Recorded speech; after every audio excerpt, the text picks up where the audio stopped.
الحمد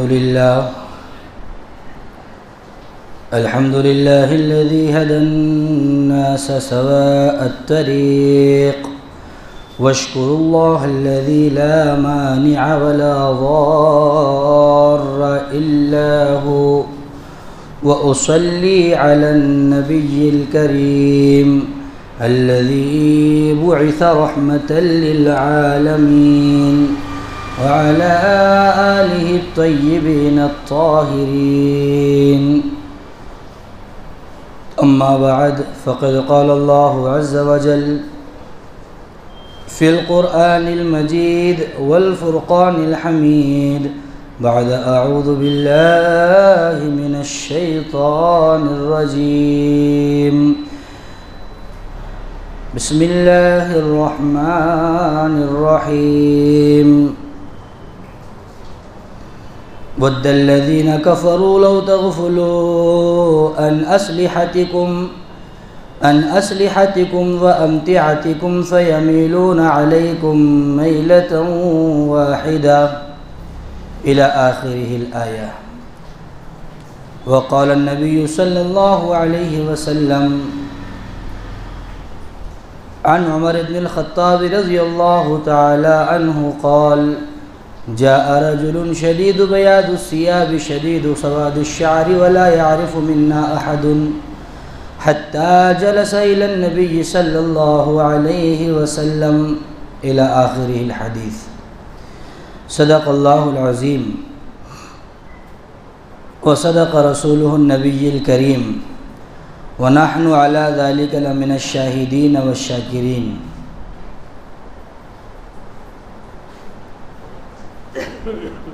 محترم المقام واجب الاحترام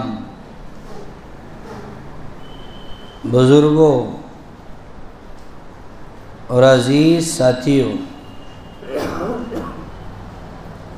اللہ رب ذوالجلال نے یہ پوری کائنات کو ایک عظیم مقصد کے تحت پیدا کیا ہے.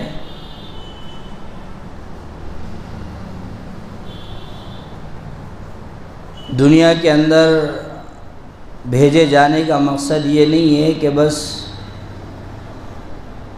دنیا ہی کمائی جائے اور اس کو ہی دنیا کے اندر آنے کا مقصد سمجھ لیا جائے، بلکہ اللہ رب ذوالجلال نے قرآن کریم کے کئی مقامات میں اس بات کا استحضار فرمایا ہے کہ دیکھو افحسبتم انما خلقناکم عبث، کیا تم یہ سمجھتے ہو کہ ہم نے تم کو یوں ہی پیدا کر لیا، تمہارے پیدائش کا کوئی مقصد نہیں ہے؟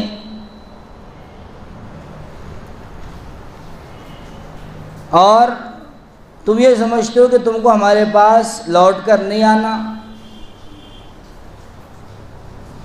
اللہ فرماتے ہیں کہ اگر کوئی ایسا سوچتا ہے تو وہ اس کی خام خیالی ہے، پاگل پن ہے، دیوانہ پن ہے.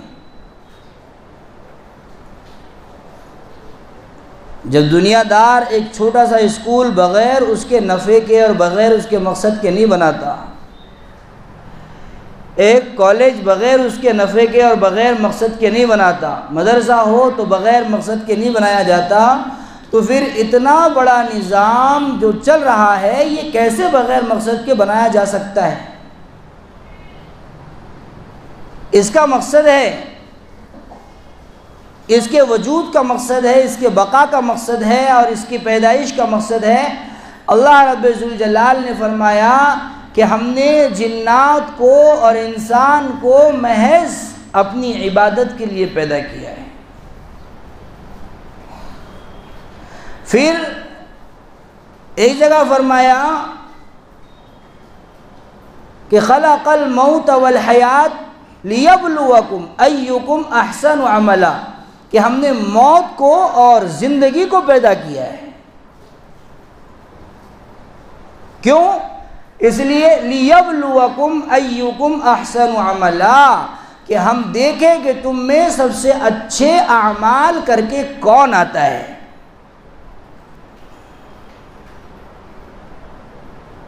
اللہ رب ذوالجلال نے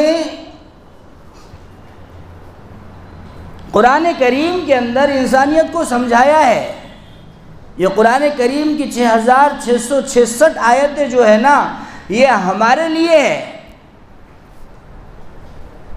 ہم یہ سمجھتے ہیں کہ صرف یہ نماز کے تکمیل کے لیے ہے، کہ نماز مکمل کرنا ہے اس لیے قرآن نازل ہوا۔ جس طرح ہندوستان کے اندر سکون چین سے زندگی گزارنے کے لیے ایک دستور العمل کی ضرورت تھی، اور اس کو ایک شخص نے لکھ کر، ایک جماعت کے ساتھ لکھ کر محفوظ کیا، پھر اس کے تحت پورا ہندوستان زندگی گزارتا ہے، ایسے ہی پوری دنیا کی انسانیت کے لیے، دنیا میں زندگی گزارنے کے لیے ایک دستور العمل کی ضرورت تھی، وہ قرآن کریم ہے۔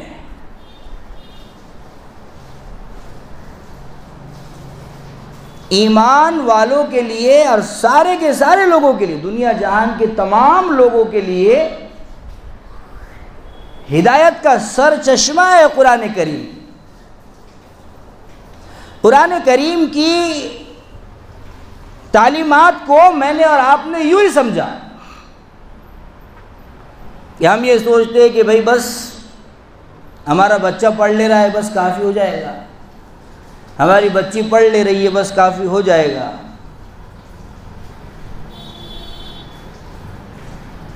ایسے نہیں چلنے والا بھائی۔ اللہ رب ذوالجلال نے بے شمار مقامات پر یہ بات فرمائی ہے کہ دیکھو تمہارے اعمال تمہارے ساتھ رہیں گے اور تمہاری اولاد کے اعمال تمہارے اولاد کے ساتھ رہیں گے۔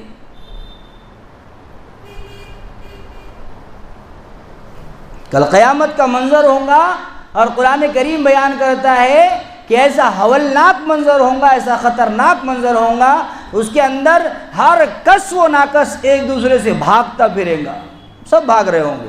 قرآن نے بیان کیا نا اس کو، یوم یفر المرء من اخیہ، آگے دوسرا جملہ فرمایا وَأُمِّهِ وَأَبِيهِ،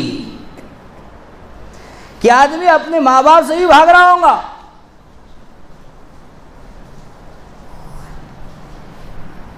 اسی لیے میرے بھائیو، سب سے پہلے ہمارے لیے ضروری ہے کہ اگر ہم نے قرآن کریم کی تعلیمات کی طرف اپنی ذات کے اعتبار سے توجہ نہیں دی تو ہم ابھی ناقص ایمان والے ہیں، کمزور ایمان والے ہیں۔ صحابہ کرام میں بے شمار صحابہ، سارے کے سارے صحابہ کرام قرآن کی تعلیمات کو سب سے زیادہ مقدم رکھتے تھے، اور قرآن کی تعلیمات ہمارے پاس سب سے زیادہ مؤخر ہے۔ دیکھو نا کہ اسکول میں بھیجنے کے لیے، انگریزی اسکول میں بھیجنے کے لیے کوئی اعلان کی ضرورت نہیں، کوئی چٹھی کی ضرورت نہیں، کوئی دعوت نامے کی ضرورت نہیں۔ اس کے لیے تیاری کریں گا، صبح اٹھ کر ماں تیاری کرتی ہے کہ باضابطہ اس کا ایک ڈریس ہو، اس کا ایک بیگ ہو، اسپیشل اس کا ٹفن ہو، اسپیشل اس کی ایک بوتل ہو۔ پھر گاڑی آئی اور بچے کو باضابطہ گاڑی کے اندر بٹھا کر روانہ کر دیا گیا۔ کہاں گیا بچہ؟ انگلش تعلیم حاصل کرنے کے لیے۔ اب اس سے اختلاف نہیں ہے کہ انگلش تعلیم حاصل نہ کی جائے، حاصل کی جائے، لیکن جتنی اہمیت دنیاوی تعلیمات کو دی جا رہی ہے اس سے زیادہ اہمیت قرآن کی تعلیمات پر دینے کی ضرورت ہے۔ ہم قرآن کی تعلیمات پر مدرسے میں، مکتب میں اس وقت تک بچے کو نہیں بھیجتے جب تک کہ مسجد کے اندر اعلان نہیں ہوتا بھی مکتب شروع ہو چکا ہے، بچے کو مدرسے میں روانہ کرو۔ الامان والحفیظ، یہ بہت سوچنے کی بات ہے ہمارے لیے کہ ہم کدھر جا رہے ہیں، ہمارا رخ بہت غلط طرف جا رہا ہے۔ اب تو پہلے تو سال میں ایک بار اعلان ہوا کرتا تھا کہ بھئی مکتب شروع ہو گیا ہے، اپنے اپنے بچوں کو مدرسے میں روانہ کرو۔ اب تو پابندی سے روز اعلان کرنا پڑ رہا ہے۔ میرے بھائیو، قرآن کریم سے اس طرح دوری یہ ہمارے لیے ایمان کا سم قاتل ہے، ایمان کو ختم کر دینے والی چیزیں ہیں۔ قرآن کریم میں اللہ تبارک و تعالیٰ نے شروع آیت سے لے کر 6666 آیتوں کے اندر کسی کو ظلم نہیں کیا، کسی پر جبر و تشدد نہیں کیا، کسی پر بیجا حکومت قائم نہیں کی، بلکہ اللہ نے تو صاف فرمایا قرآن میں لا یکلف اللہ نفسا الا وسعها، کہ اللہ تبارک و تعالیٰ کسی انسان پر اس کی حیثیت سے، اس کی کیپیسٹی سے زیادہ بوجھ نہیں ڈالتے۔ جتنی طاقت ہے اس کے اندر اتنا ہی اس کو دین اختیار کرنے کے لیے کہا جاتا ہے۔ شروع سورت سے لے کر سورہ فاتحہ سے دیکھا جائے تو سورہ ناس تک صرف اللہ نے یہ سمجھایا کہ دیکھو سب کچھ میں ہوں، میری ہی عبادت کرو، میرے علاوہ کوئی نہیں تو میرے علاوہ عبادت بھی کسی کی نہیں، میرے علاوہ کسی کی عبادت بھی جائز نہیں۔ اللہ ایک ہے، اللہ کے سوا کوئی معبود نہیں، کوئی عبادت کے لائق نہیں۔ دیکھو نا بھائی، جب کھلانے والا اللہ، پلانے والا اللہ، طاقت دینے والا اللہ، تندرستی دینے والا اللہ، اور زندہ رکھنے والا اللہ، سانس کو چلانے والا اللہ، ہر اعتبار سے طاقت و قوت بخشنے والا اللہ، اولاد دینے والا اللہ، یہ ساری چیزوں کرنے والا اللہ ہے، تو پھر عبادت دوسروں کی کیوں کی جائے بھائی؟ ظلم ہو جائے گا نا یہ تو بہت بڑا۔ پوری کائنات کا جو نظام چل رہا ہے، یہ سارا کا سارا نظام جو صحیح سالم چل رہا ہے نا حضور والا، اس بات کی علامت ہے کہ اللہ ایک ہی ہے، اللہ ایک ہی ہے۔ کسی شاعر نے بہت پیاری بات فرمائی کہ اگر دو خدا ہوتے سنسار میں تو دونوں بلا ہوتے سنسار میں۔ بلا کے معنی آفت۔ اگر دو خدا ہوتے سنسار میں تو دونوں بلا ہوتے سنسار میں، ادھر ایک کہتا کہ میری سنو، ادھر ایک کہتا میاں چپ رہو۔ دو اوپر بیٹھے ہوئے سمجھ لو، ایک مثال کے طور پر ایک بول رہا کہ آج مجھے بارش برسانا ہے، دوسرا بول رہا نہیں مجھے دھوپ ڈالنا ہے۔ یہ بارش کے اور دھوپ کے چکر میں انسانیت مر جاتی، پوری نظام پورا ٹوٹ پھوٹ کر رہ جاتا۔ ادھر ایک کہتا کہ میری سنو، ادھر ایک کہتا میاں چپ رہو۔ عجب حال ہوتا زمانے کا رنگ، ہوا کرتی ہر روز دونوں میں جنگ۔ صحیح سالم پورا نظام چل رہا ہے، یہ اس بات کی علامت ہے کہ اللہ رب ذوالجلال ایک ہی ہے، تنے تنہا ہے، ان کا کوئی شریک نہیں ہے۔ اب میرے بھائیوں، اللہ تبارک و تعالیٰ نے فرمایا کہ دیکھو اگر تم کو میری ذات تک پہنچنا ہے تو طریقہ نبوت والا اختیار کرنا پڑے گا۔ ہماری عبادتیں حضور والا الامان والحفیظ معلوم ہی نہیں ہم کیا کر رہے، تو نماز پڑھ رہے ہیں تو پتہ نہیں پوری دنیا کا حساب لگا لیتے نمازوں کے اندر ہم۔ میں آپ کو ایک حدیث بتاؤں کہ وہ حدیث جو میں نے خطبے کے اندر پڑھی تھی کہ فرمایا پیارے آقا محمد صلی اللہ علیہ وسلم کے پاس جبرائیل امین آ کر بیٹھے اور اللہ کے نبی صلی اللہ علیہ وسلم کے زانوؤں سے زانوؤں کو ملا کر بیٹھے، اجنبی شکل میں آئے۔ کیسے شکل میں آئے؟ اجنبی شکل میں آئے۔ صحابہ کرام فرماتے ہیں کہ نہ ان کے کپڑے گندے تھے، اب عرب کے اندر کوئی سفر کر کے آتا تو ریت کی دھول کی وجہ سے کپڑے پورے خراب ہو جاتے، بال بھی پورے غبار آلود ہو جاتے، چہرہ بھی پورا غبار آلود ہو جاتا۔ صحابہ کرام فرماتے ہیں نہ ان کے کپڑے گندے تھے اور نہ ہی ان کے بال گندے تھے، ان کو دیکھنے والا بالکل یوں لگتا تھا کہ یہ ابھی غسل کر کے آئے۔ وہ آئے اور سیدھا آ کر اللہ کے نبی صلی اللہ علیہ وسلم کے پاس بیٹھ گئے۔ فَأَسْنَتَ رُكْبَتَيْهِ إِلَىٰ رُكْبَتَيْهِ، اپنے زانوؤں کے اللہ کے نبی کے زانو سے ملایا۔ وَوَضَعَ كَفَّيْهِ عَلَىٰ فَخِذَيْهِ، اور اپنے دونوں ہاتھوں کو اپنے زانو پر رکھا۔ یہاں پر یہ سمجھایا کہ دیکھو جب تم کس سے علم حاصل کرنے جاؤ تو جس سے حاصل کر رہے ہو اس سے درجے کا بہت زیادہ ادب و احترام کیا جائے۔ اللہ کے نبی صلی اللہ علیہ وسلم سے بہت سوالات کیے، من جملہ ان سوالات میں سے ایک سوال یہ بھی کیا کہ احسان کیا ہے، احسان کے معنی کیا ہے؟ تو دیکھو اللہ کے نبی نے کیا جواب دیا، ہماری عبادتیں اب کس لیول میں ہیں یہ دیکھ لو، اس کے اندر میں بھی اور آپ بھی ہے۔ کیا فرمایا اللہ کے نبی صلی اللہ علیہ وسلم نے؟ ان تعبد اللہ تعالی فإنہ تراک، کہ تم اللہ کی عبادت ایسے کرو گویا کہ تم اللہ کو دیکھ رہے ہو۔ اللہ اکبر، اللہ کی عبادت کیسے کرو؟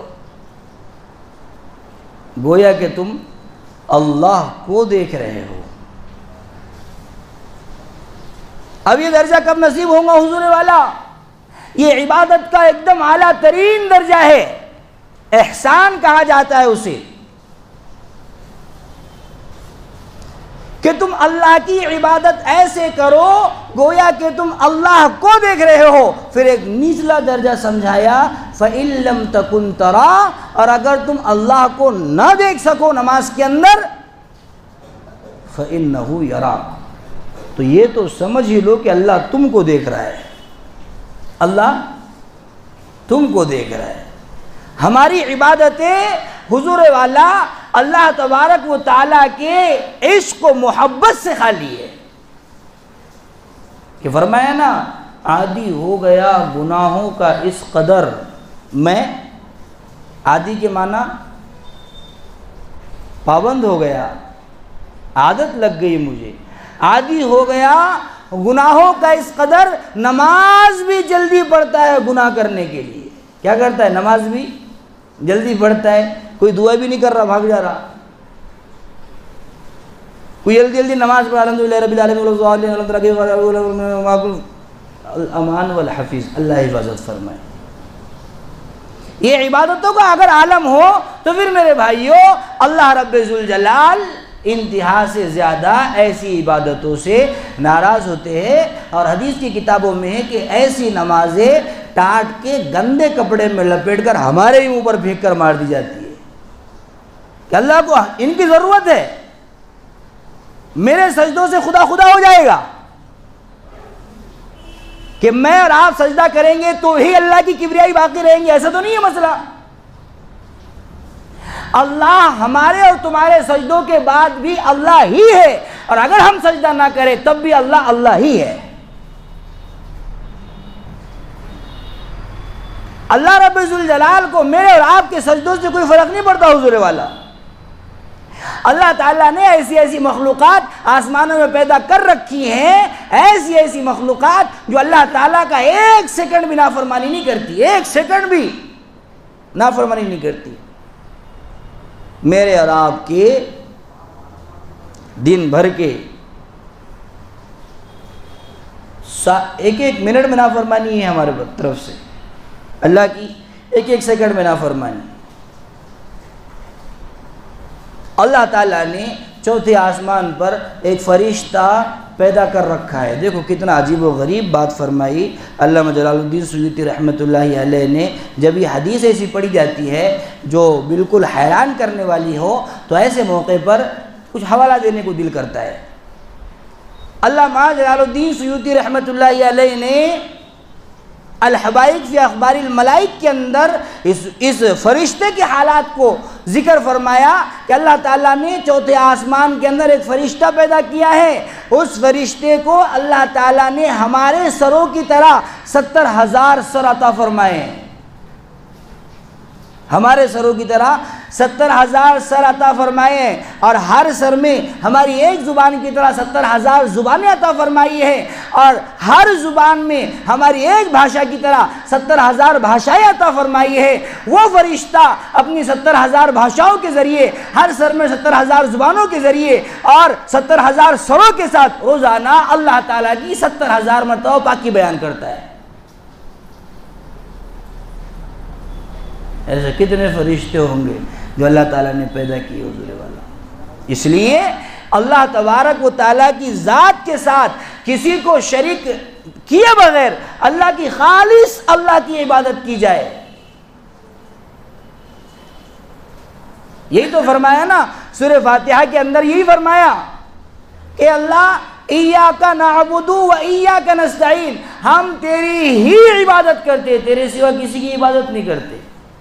اگر کوئی یہ کہتا ہم تیری بھی عبادت کرتے تو کتنا بڑا گناہ ہو جائے گا بھائی۔ مطلب اس کا ہے کسی اور کی بھی کرتے، الامان والحفیظ۔ اس لیے فرمایا ایسے کہو ہم تیری ہی عبادت کرتے ہیں، اور جب عبادت تیری کرتے ہیں تو مدد بھی تجھی سے مانگتے ہیں، کسی اور سے ارے غیرے سے مدد مانگنے کی ضرورت ہی نہیں بھائی۔ اولاد کا دینے والا اللہ ہی ہے، بیماری کا دینے والا اللہ ہی ہے۔ بیماروں دیکھو کیسے کیسے لوگوں کو شفا عطا فرمائی، کیسے کیسے لوگوں کو۔ ایوب علیہ السلام کے اتنا بیمار پوری دنیا کے اندر کوئی نہیں ہو سکتا، ایسے پل بھر میں صحیح کیا، دنیا پریشان ہے، بیوی پہچاننے سے پریشان ہے کہ بھئی ایوب علیہ السلام سے آ کر پوچھ رہی کہ بھئی یہاں پر ہمارا شوہر پڑا ہوا تھا کہاں ہے؟ کہا کہ بیگم وہ ہم ہی ہے۔ کہا کہ نہیں آپ نہیں ہو سکتے، وہ تو بیچارہ سڑا گڑا پڑا تھا، نعوذ باللہ من ذالک۔ انبیاء علیہ السلام کو ایسے نہیں کہا جا سکتا، وہ تو پڑے ہوئے تھے، بیمار تھے، مریض تھے۔ اللہ تعالی ہر اعتبار سے مالک کل جہان ہے، مختار کل اللہ ہے۔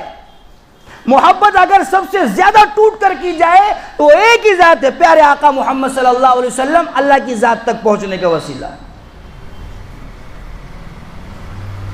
ہر ماننا بھی اللہ کو ہی پڑے گا اور مانگنا بھی اللہ سے ہی پڑے گا۔ ماننا اللہ کو اور مانگنا کسی اور کو، تو یہ کہہ رہا ہے کہ اللہ ہم تیری بھی عبادت کرتے ہیں۔ اگر کوئی بیوی آ کر اپنے شوہر سے یہ کہی نعوذ باللہ من ذالک، مثال کے طور پر کہہ رہا ہوں کہ میں آپ کی بھی بیوی ہوں، تو شوہر کیا کرے گا؟ میری بھی مطلب کسی اور کی بھی ہے۔ الامان والحفیظ، آسمان گر پڑے گا بیچاری پر۔ تو جب ہم یہ کہہ رہے کہ اللہ ہم تیری ہی عبادت کرتے ہیں تو ہر اعتبار سے اب اللہ ہی اللہ ہے۔ ہمارا اٹھنا اللہ کے لیے، ہمارا جینا اللہ کے لیے، ہمارا مرنا اللہ کے لیے۔ ان صلاتی و نسکی و محیایا و مماتی للہ رب العالمین، سب کچھ اللہ کے لیے، اب اللہ کے علاوہ کوئی اور نہیں۔ اب یہ جو حالات پیدا ہو رہے ہیں دنیا جہان کے اندر کہ لوگ پیارے آقا محمد صلی اللہ علیہ وسلم کو لان تان کر رہے ہیں، کوئی کچھ کہہ رہا ہے، کیا بات ہے؟ اللہ کے نبی صلی اللہ علیہ وسلم کی شان اقدس میں گستاخی ہو رہی ہے، وجہ معلوم ہے اس کی وجہ کیوں ہو رہی ہے گستاخی؟ 1400 سال پہلے ایک شخص آیا تھا اللہ کے نبی صلی اللہ علیہ وسلم کے زمانے میں، مسیلمہ کذاب، اس نے گستاخی کی۔ اس کے بعد سے اس صدی کے اندر گستاخی ہو رہی ہے، اس صدی کے اندر۔ وجہ معلوم ہے آپ کو گستاخی کیوں ہو رہی ہے؟ اگر آپ کو نہیں معلوم تو جو میرے ذہن میں وجہ ہے میں آپ کے سامنے وہ رکھتا ہوں، اگر صحیح لگے آپ کو تو اس پر عمل کرنے کی کوشش کیجیے۔ گستاخیاں ہو رہی ہیں پیارے آقا محمد صلی اللہ علیہ وسلم کی، جو اتنی عظیم ہستی ہے جن کے بارے میں پیارے آقا محمد صلی اللہ علیہ وسلم کی پیاری بیوی میری اور آپ کی ماں اما عائشہ طاہرہ زاہدہ عاتقہ فائزہ رضی اللہ تعالیٰ عنہ فرماتی ہیں کہ یوسف علیہ السلام کے زمانے میں عورتوں نے یوسف علیہ السلام کو دیکھ کر ہاتھ کاٹ لیا تھا۔ اگر میرے آقا محمد صلی اللہ علیہ وسلم کو دیکھ لیتی نا وہ عورتیں تو اپنے دل کاٹ بیٹھتی۔ اتنا پیارا نبی، اخلاق نبی کے اللہ اکبر کبیرہ۔ حضور والا اسلام کا دشمن شخص ہے۔ عبداللہ ابن ابی ابن سلول منافق ہے، اسلام کا دشمن ہے اور مسلمانوں کا لباس پہنا ہوا ہے، اللہ کے نبی کے پیچھے نماز پڑھتا ہے، اور جب سجدے میں جانے کی باری آتی ہے تو گلے بغل میں سے بت نکال کر سجدہ بت کو کرتا ہے، اور نماز کس کے پیچھے پڑھ رہا ہے؟ امام الانبیاء سید الکونین، وجہ وجود کائنات کے وجود کی وجہ اگر کوئی ہے تو پیارے آقا محمد صلی اللہ علیہ وسلم۔ اگر مجھے اور آپ کو صرف ان کو نماز پڑھتے ہوئے دیکھنا بھی نصیب ہو جائے تو میں اور آپ سمجھتے ہیں کہ دنیا جہان کی کامیابی ہم کو نصیب ہو گئی، لیکن اتنا بدبخت اللہ کے نبی کے پیچھے نماز پڑھ رہا ہے اور دشمنی اسلام کی اتنی دل میں پالا ہوا ہے کہ سجدے میں جاتا ہے تو بغل میں سے بت نکال کر سجدہ بت کو کرتا ہے۔ احد کے موقع پر صحابہ کرام کے اندر جماعت کے 1000 جماعت میں سے 300 صحابہ کرام کو لے کر آ گیا بہکا کر، اسلام کا دشمن اتنا بڑا، اللہ کے نبی کو قتل کرنے کی سازش کی۔ اس کا بیٹا مسلمان ہے حضرت عبداللہ، وہ آئے، اللہ کے نبی پانی پی رہے، اللہ کے نبی صلی اللہ علیہ وسلم سے کہا اللہ کے نبی پانی تھوڑا سا جھوٹا پانی دے دیجیے آپ کا، یعنی اللہ کے نبی سے تو اتنی محبت کرتے ہیں صحابہ کرام، اللہ کے نبی اگر تھوک دے تو اس کو نیچے نہیں گرنے دیتے، اٹھا کر بدن سے مل لیتے صحابہ کرام۔ ارے میری اور آپ کی محبت کا پیمانہ بھی اس کو یہاں رہنے دو، بات کو میں پہلے بات پوری کر لوں، پھر ہماری محبت کہاں پر ہے وہ آپ کو بتاؤں گا۔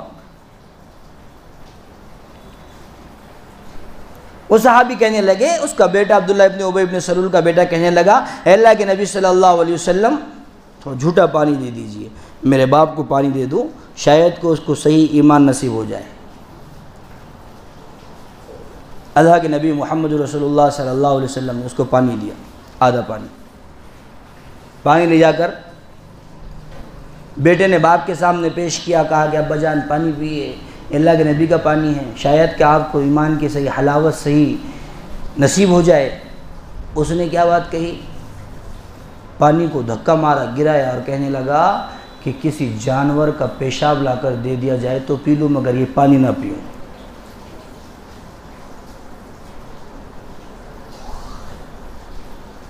بیٹا آیا اور آ کر کہنے لگا اللہ کے نبی اجازت دے دیجیے آپ، میں میرے باپ کا سر اس کے تن سے جدا کر دوں گا۔ اللہ کے نبی نے فرمایا نہیں، باپ ہے تیرا۔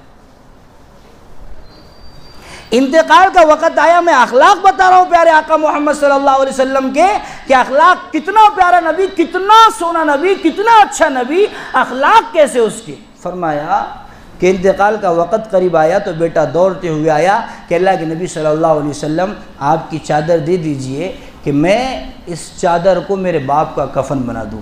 صحابہ کرام دیکھنے لگے کہ اللہ کے نبی اب کہیں گے کہ تیرا باپ تو اسلام کا دشمن تھا، چادر کیسے دوں میں اس کو، میں دوں گا نہیں چادر میری۔ لیکن سارے مجمع نے دیکھا کہ فوراً چادر دے دی، جا لے جا بھائی، شاید کہ اس کے ذریعے اللہ اس کی مغفرت فرما دے۔ انتقال ہو گیا، غسل وغیرہ کرا کر جنازہ لایا گیا، بیٹا دوڑتا ہوا اللہ کے نبی میں چاہتا ہوں کہ میرے باپ کی نماز جنازہ آپ پڑھائے۔ پیارے آقا محمد رسول اللہ، سب کہہ دو صلی اللہ علیہ وسلم، جنازے کے پاس آ گئے،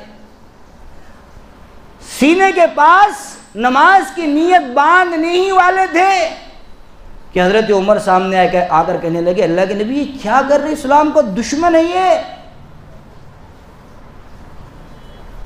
اس کی نماز آپ پڑھائیں گے؟ اگر اس کی نماز آپ پڑھائیں گے تو دوسرے منافقوں کی تائید ہو جائے گی، ان کو سر اٹھانے کا موقع مل جائے گا۔ اللہ کے نبی نے کیا فرمایا؟ عمر یہ تو بات تو کہہ رہا ہے، اس سے بڑی بات اللہ نے کہی ہے، سن۔ اللہ نے کیا کہا؟ اے نبی صلی اللہ علیہ وسلم آپ اس کی نماز جنازہ پڑھائے تب بھی اور نہ پڑھائے تب بھی ہم اس کو معاف کرنے والے نہیں ہیں۔ اے نبی صلی اللہ علیہ وسلم اگر آپ اس کی نماز جنازہ 70 مرتبہ بھی پڑھائیں گے تب بھی اس کو معاف نہیں کیا جائے گا۔ عمر اگر اللہ یوں فرماتا کہ اے نبی صلی اللہ علیہ وسلم اگر آپ اس کی نماز جنازہ 70 مرتبہ پڑھا دو تو ہم اس کو معاف کر دیں گے، عمر خدا کی قسم یہ محمد ابن عبداللہ اس کی نماز جنازہ 70 مرتبہ پڑھا چکا ہوتا محض اس کی مغفرت کے لیے۔ یہ اخلاق کہاں سے لائیں گے بھائی؟ یہ اخلاق کس کے اندر آئیں گے؟ ساری دنیا نے دیکھا آقا محمد صلی اللہ علیہ وسلم نماز جنازہ بھی پڑھائے، اور جب قبر کے اندر اتارا گیا پیارے آقا محمد صلی اللہ علیہ وسلم مٹی ڈالنے سے پہلے اترے اور اپنا لعاب دہن اس کے منہ میں ڈالا، کہا یہ کہتے ہوئے کہ شاید کہ اللہ اس کی برکت سے تیری مغفرت فرما دے۔ اس واقعے کو دیکھ کر کئی 100 منافق اسلام قبول کیے اس کی قبر پر، اتنا پیارا نبی اور اس کو گالیاں دی جا رہی ہے. وجہ اللہ کے نبی کا کیریکٹر نہیں ہے حضور والا، اللہ کے نبی کے اخلاق نہیں ہے، یہ اللہ کے نبی کے ماننے والوں کو کیریکٹر کی غلطی ہے، اللہ کے نبی کے ماننے والوں کے اخلاق کی غلطی ہے کہ میں نے اور آپ نے پیارے آقا محمد صلی اللہ علیہ وسلم کا امتی ہونے کا دعویٰ تو کیا لیکن آقا والے اخلاق اختیار نہیں کیے. میں نے اور آپ نے پیارے آقا محمد صلی اللہ علیہ وسلم والا امتی ہونے کا تو دعویٰ کیا لیکن پیارے آقا محمد صلی اللہ علیہ وسلم کا حلیہ اور نقشہ اپنے آپ کو نہیں بنایا. کیا مجال کہ 100% ایمان والے پیارے آقا محمد صلی اللہ علیہ وسلم کے دیوانے ہو جائے، اخلاق اور ان کی سنتوں کو اختیار کرے اور کوئی زبان کھولے؟ تو ہماری غلطی ہے بھائی، تو ہم کر رہے ہیں سب چیزیں. میں اگر کسی کو کر انگلی پکڑنے کے لیے دوں منگڑ تو پکڑے گا، وہ میں نے موقع دیا ہے نا اس کو اللہ کے نبی کے میدان میں آنے کا. اللہ اس کی مجال نہیں ہے بھائی. بدن لرز جاتا ہے جب آقا محمد صلی اللہ علیہ وسلم کے بارے میں کوئی کہتا ہے تو آسان خطا ہو جاتے ہیں، لیکن پھر جب تھوڑا سوچا جاتا ہے، غور کیا جاتا ہے تو غلطی اپنوں کی نظر آتی ہے. ایک امتی وہ تھے جو آقا محمد صلی اللہ علیہ وسلم کے دیوانے تھے، ایک اکیلا شخص ہے اور آقا کا اتنا دیوانہ کہ اس کے اخلاق، اس کے کردار، اس کے گفتار، اس کے کیریکٹر کے ذریعے ایک پل میں لاکھوں لوگ اسلام قبول کر رہے ہیں، لاکھوں لوگ اسلام قبول کر رہے ہیں. وقت ختم ہو گیا، تھوڑا وقت ہے سب 5 منٹ.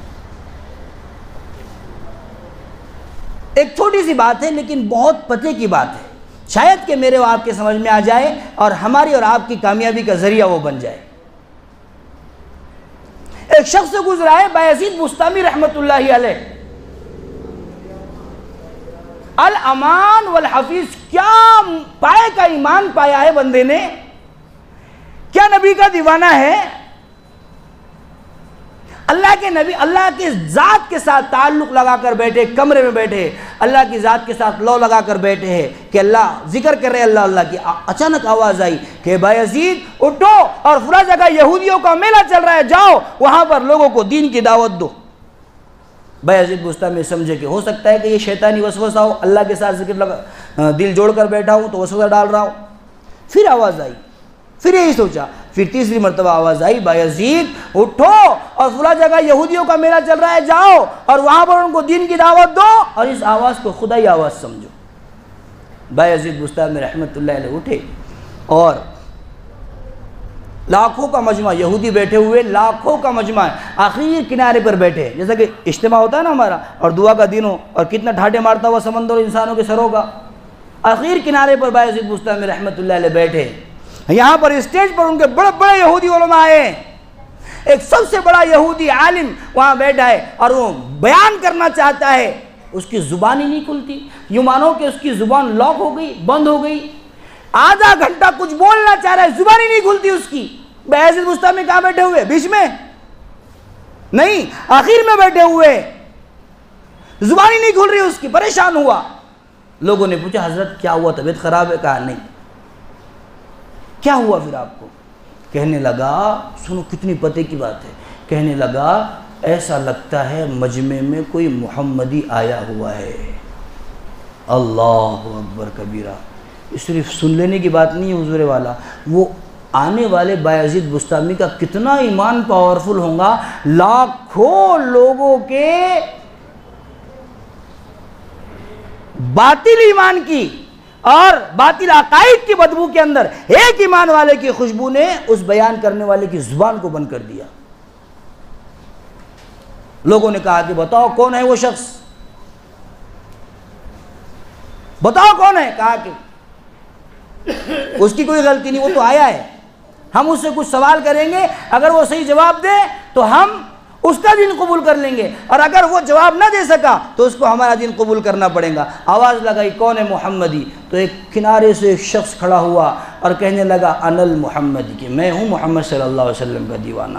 لوگوں سے کہا کہ راستہ دو اس کو، آئے سامنے، کہا کہ ہم تم سے کچھ سوال کریں گے، اس کے جواب اگر دے دو تو ہم سب آپ کا دین قبول کر لیں گے، اور اگر جواب نہ دے سکو تو پھر آپ کو ہمارا دین قبول کرنا پڑے گا۔ بایزید بستامی رحمۃ اللہ علیہ نے کہا کہ انشاءاللہ میں آپ کے سارے جوابات دوں گا۔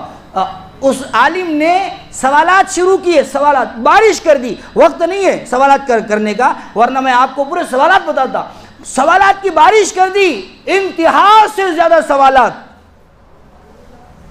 آخر میں ایک سوال کیا کہ بتاؤ ایک درخت ہے، درخت کی 12 ٹہنیاں ہیں، ہر ٹہنی پر 30 پتے ہیں، ہر پتے پر 5 پھول ہے، 2 دھوپ میں اور 3 چھاؤں میں، بتاؤ اس سے کیا مراد ہے؟ بایزید بستامی رحمۃ اللہ نے کہا کہ درخت سے مراد سال ہے، 12 ٹہنیوں سے مراد سال کے 12 مہینے ہیں، 30 پتوں سے مراد مہینے کے 30 دن ہیں، 5 پھولوں سے مراد ہر پتے پر 5 پھول سے مراد دن رات کی 5 نمازیں ہیں، 2 دھوپ میں ظہر عصر اور 3 چھاؤں میں مغرب عشاء اور فجر۔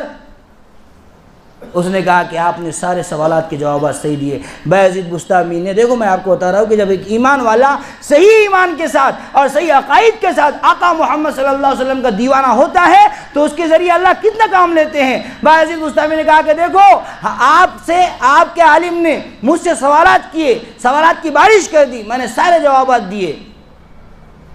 میرا ایک سوال ہے۔ کیا سوال ہے؟ کہا کہ عالم سے سوال کیا سچ سچ بتانا جنت کی کنجی کیا ہے؟ بایزید بستامی نے سوال کیا کہ سچ سچ بتانا جنت کی کنجی کیا ہے؟ یہودی عالم خاموش ہو گیا۔ بایزید بستامی نے کہا کہ دیکھو بھائی آپ کے حضرت تو خاموش ہو گئے، جواب نہیں دے رہے۔ یہودی عالم نے کہا کہ اگر میں جواب دوں تو لوگ مجھے جوتے ماریں گے۔ لوگوں نے کہا کہ حضرت ہم کچھ بھی نہیں کریں گے، ہم تو سیدھے راستے کی تلاش میں، بتاؤ کیا راستہ ہے؟ کہا کہ جنت کی کنجی ہے لا الہ الا اللہ محمد رسول اللہ۔ اتنا سننا تھا کہ لاکھوں کا مجمع سیکنڈ کے اندر مسلمان ہو گیا، سارے کے سارے مسلمان ہو گئے۔ میرے بھائیو، جب ایک ایمان والا صحیح عقائد کے ساتھ اللہ کے نبی کا دیوانہ ہو کر دین کے کام کے لیے نکلتا ہے تو اللہ تعالیٰ اس کے چلنے کو، اس کے پھرنے کو، اس کے اٹھنے کو، اس کے بیٹھنے کو، اس کے سونے کو، اس کے رونے کو، اس کے جاگنے کو، اس کے بات کرنے کو لوگوں کی ہدایت کا ذریعہ بناتے ہیں۔ اللہ تعالیٰ سے دعا کرے کہ اللہ عمل کی توفیق عطا فرمائے۔ وما توفیقی الا باللہ۔